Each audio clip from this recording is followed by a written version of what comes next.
Universitas. Esta palabra proviene del latín y define a toda comunidad que se organiza con cualquier objetivo.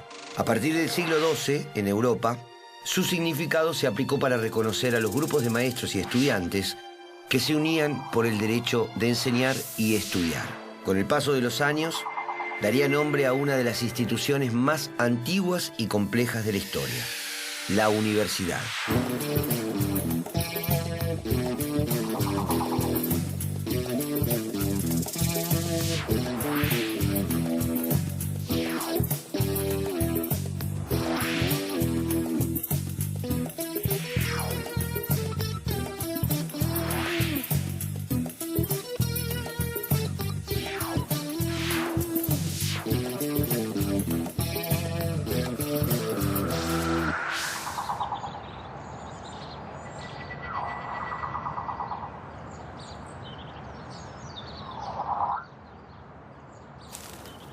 Observar el cielo, saber de los astros.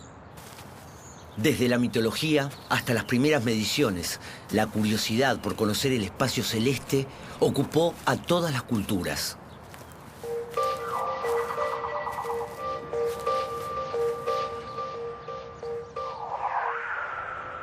Con el paso del tiempo y los avances técnicos, la astronomía se fue conformando como una disciplina científica.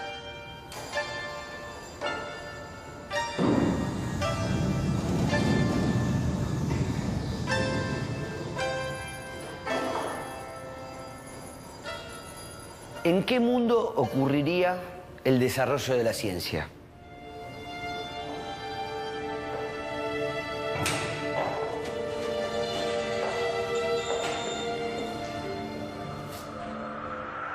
El escenario internacional de Occidente a finales del siglo XIX estaba dominado por la Segunda Revolución Industrial, la División Internacional del Trabajo y el pensamiento positivista, que avalaba el conocimiento comprobable a través de la experiencia.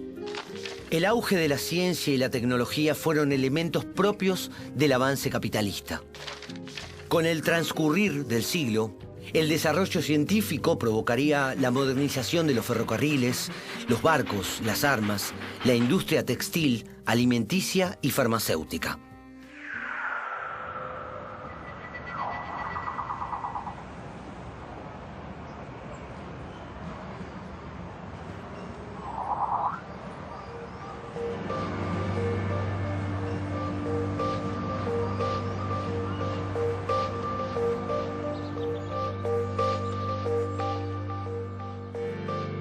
¿Qué es la ciencia? Puede definirse como uno de los caminos posibles para llegar a un conocimiento a través de la observación, el razonamiento y la experimentación. Ante eso, nos generamos preguntas, establecemos hipótesis, definimos principios. Esto hace a la actividad científica y los ámbitos donde se desarrolla son variados.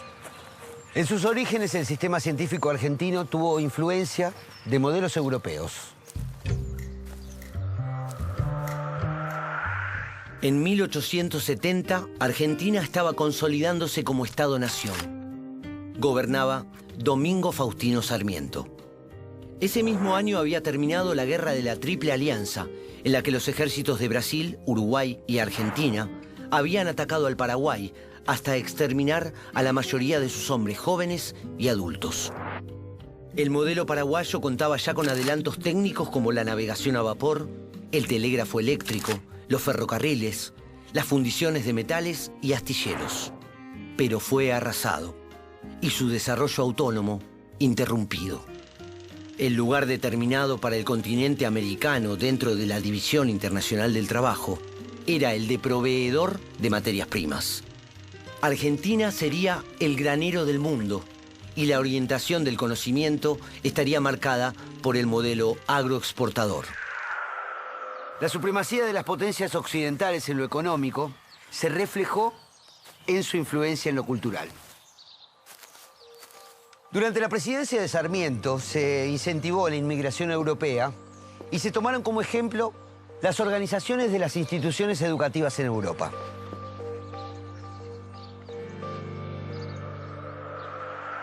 Durante la década de 1870 llegaron al país grupos de científicos extranjeros, con quienes comenzaron a trabajar los egresados de las universidades existentes. En el área de las ciencias naturales comenzó a aplicarse el modelo francés, que desarrollaba la investigación en institutos especializados y de orientación profesional. Para las ciencias exactas se tomó el modelo alemán de la Universidad de Berlín, con una fuerte base filosófica y un método de enseñanza novedoso para la época, el seminario. Allí, los estudiantes participaban de las investigaciones y alcanzaban el grado de doctor-profesor independiente. Se incorporó también el modelo de Universidad de Estados Unidos, donde incluían programas de educación teórico-práctico. Sin embargo, las primeras iniciativas científicas se desplegaron fuera de las universidades. En 1871 se creó el Observatorio Astronómico de Córdoba. Su primer director fue el astrónomo norteamericano Benjamin Gould. Desde allí se realizaron observaciones del cielo austral de alta relevancia internacional.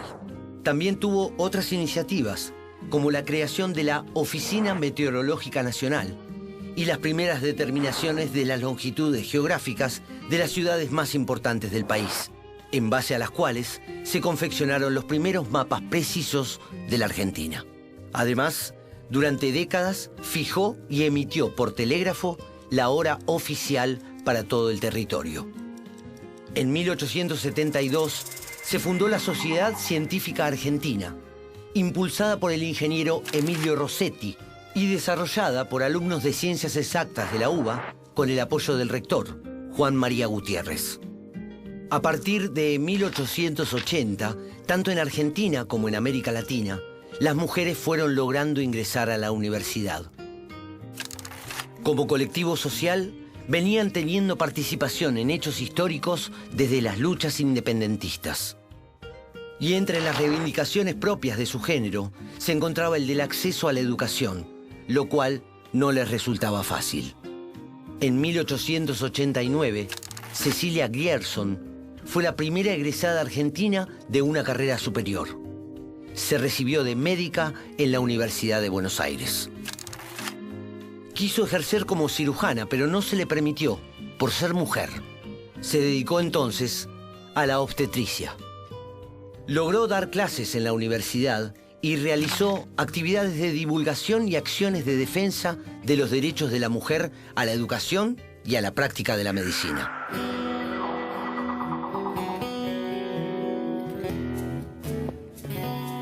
Hay un tópico, un lugar común, parece a mí, no necesariamente exacto, acerca de presunto divorcio entre la ciencia y la Universidad Argentina.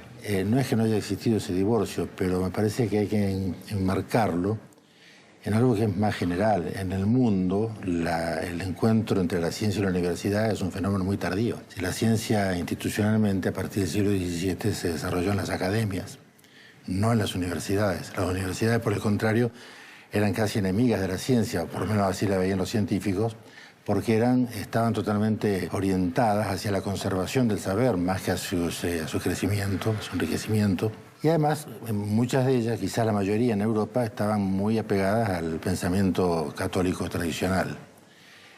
Tanto es así que que hay un punto de quiebre que se toma en general como punto de referencia en la historia de las universidades, que es la creación de la universidad científica a cargo de von Humboldt, la Universidad Libre de Berlín. La de Berlín en 1810. Exactamente. Esa universidad científica es un punto de ruptura con las universidades anteriores. Y recién a partir de ese momento la ciencia y la universidad empiezan a recorrer un camino juntos, pero hasta entonces era un camino separado. En la Argentina todo esto tenía un delay, un retraso importante, porque digamos, en esos años, 1810, ni siquiera había Argentina todavía, digamos, apenas había. Y las universidades en la Argentina tuvieron un crecimiento muy lento. También aquí se dio el fenómeno de que la primera ciencia académica con formato europeo que se da en la Argentina se da fuera de las universidades. Esto es Gould en Córdoba, los viajes de Sarmiento, los primeros científicos que traen del exterior, porque de hecho no había científicos en el país.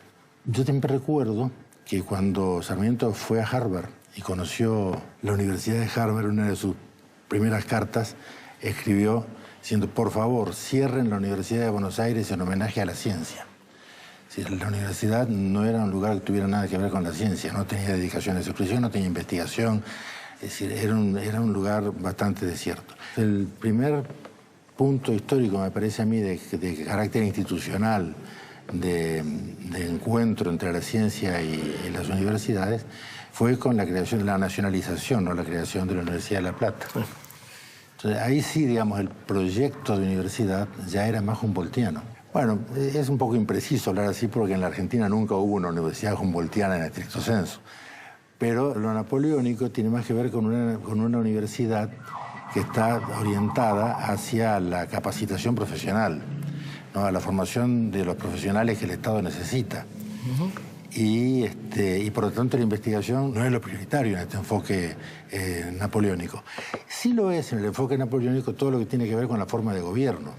El Estado napoleónico innovó en materia de formas de gobernabilidad, ¿no? y dividiendo el Estado en provincias, y las universidades con sus facultades autónomas es un poco una réplica del modelo napoleónico. Pero bueno, esos dos modelos, el más centrado en la investigación, que sería originariamente el de La Plata, y el modelo mucho más centrado en la formación profesional, me parece que son los que conviven y explican un poco algunas tensiones que se daban en la época o en las distintas épocas.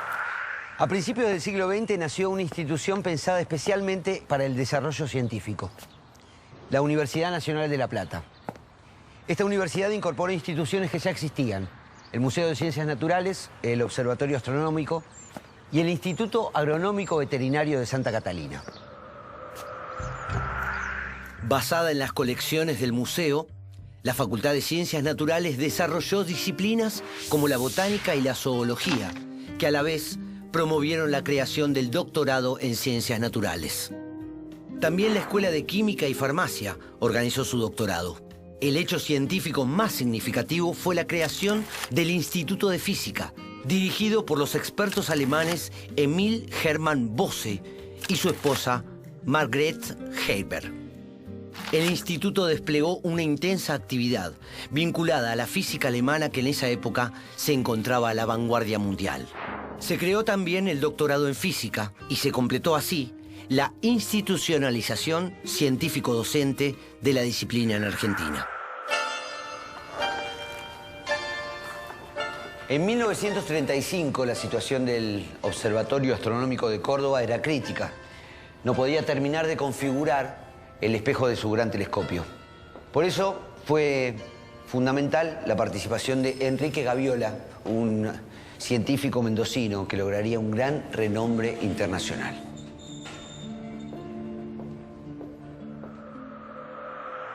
Gaviola viajó a Estados Unidos para trabajar en el instituto más avanzado en construcción de telescopios, el California Institute of Technology, con el científico John Strong. Allí realizó aportes revolucionarios: la reducción en 2/3 del tiempo trabajo-costo en la implementación del control de la precisión en grandes espejos de telescopios. En 1942, junto a Ricardo Platzek, diseñó el primer espectrógrafo estelar del mundo. Su trabajo fue reconocido por la comunidad científica mundial y su enorme prestigio determinó que se lo nombrara en 1940 director del Observatorio Astronómico de Córdoba.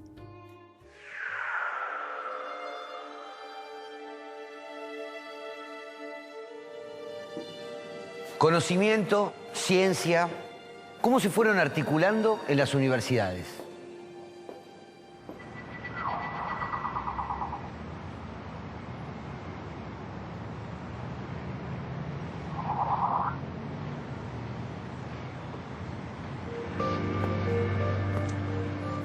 En las primeras décadas del siglo XX, las investigaciones científicas se realizaban tanto en institutos de investigación como en las universidades. La crisis de Wall Street en 1930 impactó en la economía y en la política argentina y generó un escenario crítico. A pesar de eso, la comunidad científica argentina seguía creciendo. La crisis económica internacional generó una caída de las importaciones que fortaleció a las industrias locales. A su vez, comenzaron a desarrollarse las agroindustrias. Las dos actividades demandaron a los ámbitos universitarios más tecnología y conocimiento científico.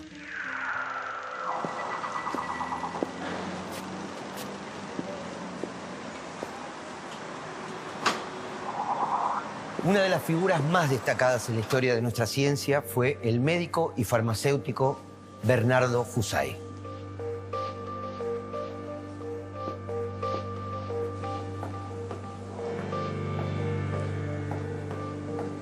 En 1919 reorganizó el Instituto de Fisiología de la Facultad de Medicina de la Universidad de Buenos Aires. En 1944 creó el Instituto de Biología y Medicina Experimental. Y en 1947 obtendría el Premio Nobel de Fisiología y Medicina. ¿Cuál fue la trascendencia del trabajo de Husay?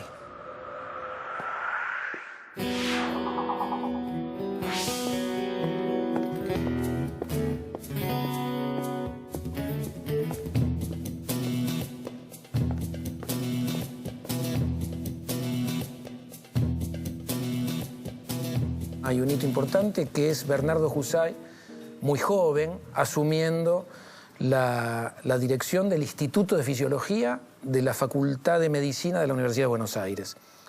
Es un cargo que gana por concurso y el Instituto de Fisiología es probablemente el primer lugar donde las dedicaciones exclusivas para investigar, además de enseñar, va a ser algo conscientemente impuesto a la dinámica de este instituto. Eso, en algún sentido, Husay representa en este momento ese reclamo de una protocomunidad científica muy chiquita, ¿no? Cuando uno habla de 1920, uno puede contar con los dedos los científicos importantes, muchos de ellos pertenecientes a la tradición médica o biomédica.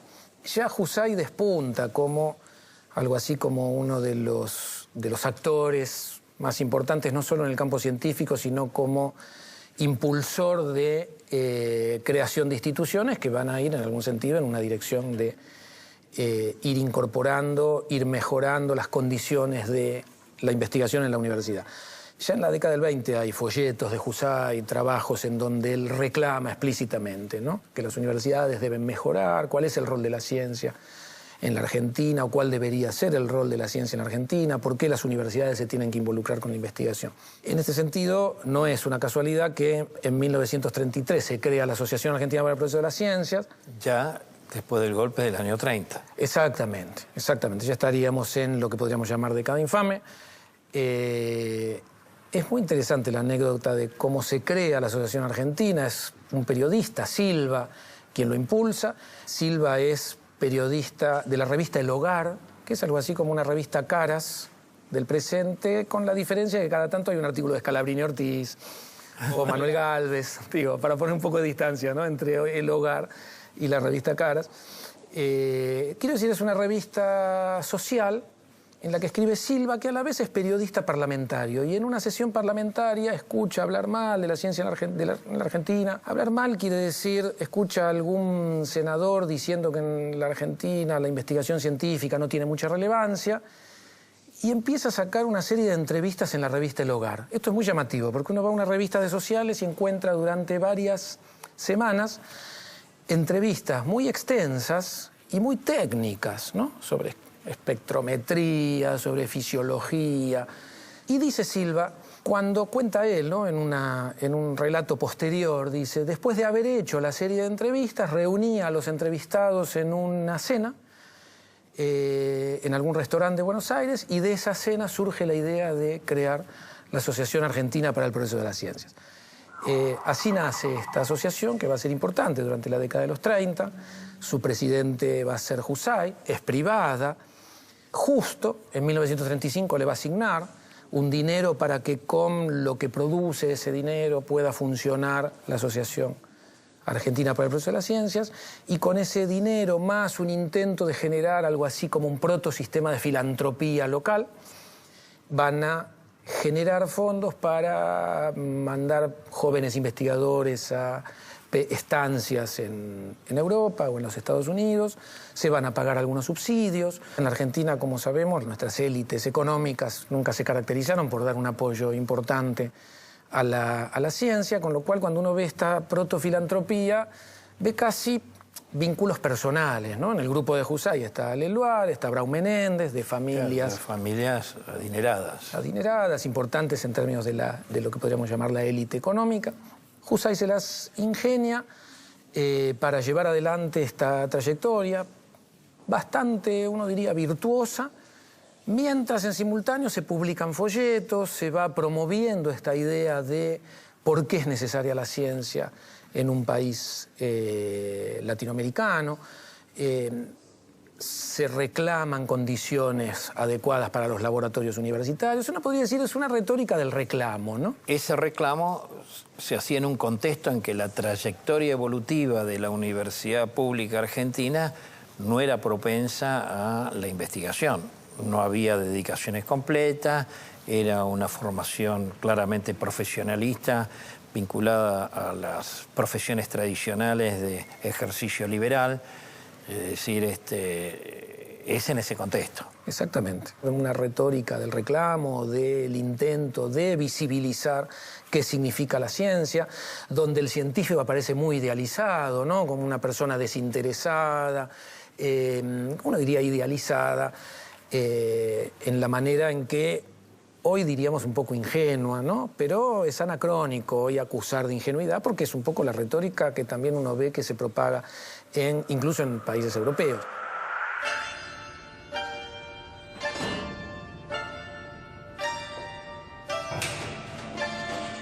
El Observatorio de Córdoba se transformó en un centro científico de primer orden. Esa antigua pasión de mirar el cielo proyectó a la Argentina al mundo.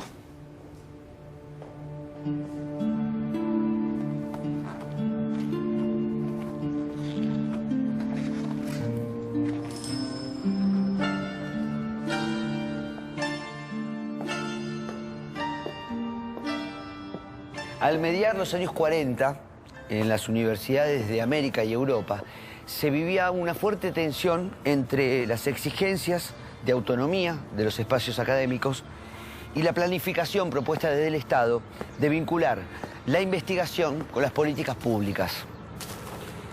¿Qué pasará en la Universidad Argentina en este nuevo contexto?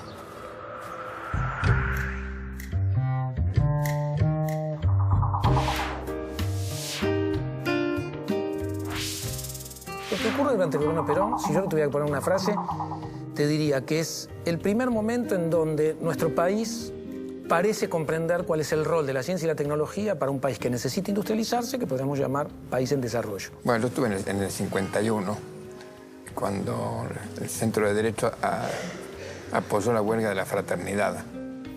Y tuvimos en Boulogne presos, picaneados. Con algún beneficio. Con algún beneficio, sí. Picanearon bien, pero con algún beneficio. Porque a mí me curaron el asma. Ah, sí. Parece que puede ser uno de los sistemas de cura del asma. El susto, el miedo y la adrenalina parece que producen un shock adrenalínico y se acabó el asma para mí. pero no lo recomiendo. Es muy interesante, ¿no? Un gobierno que salió electo por amplia mayoría en 1946 y uno de sus consignas era alpargatas, sí, libros, no. Después, en la realidad, es el gobierno que más leyes universitarias aprueba para la Argentina, leyes de educación universitaria y de educación superior en el siglo XX. Alfredo Palacios, Carlos Sánchez Viamonte, un joven Enrique Anderson Inver, están en los márgenes, Francisco Romero, José Luis Romero, están en los márgenes. Esa peregrinación en el desierto durante una década, desde 1945 al 55, va a generarles sus frutos, su empedernido, enfático antiperonismo va a generar que la mayoría de ellos logre reincorporarse a las universidades y sean promovidos a cargos importantes, académicos o culturales, o reconocidos intelectualmente de modo muy importante en la caída del peronismo. Sí, a partir de septiembre-octubre del 55 comienza otra historia para ellos.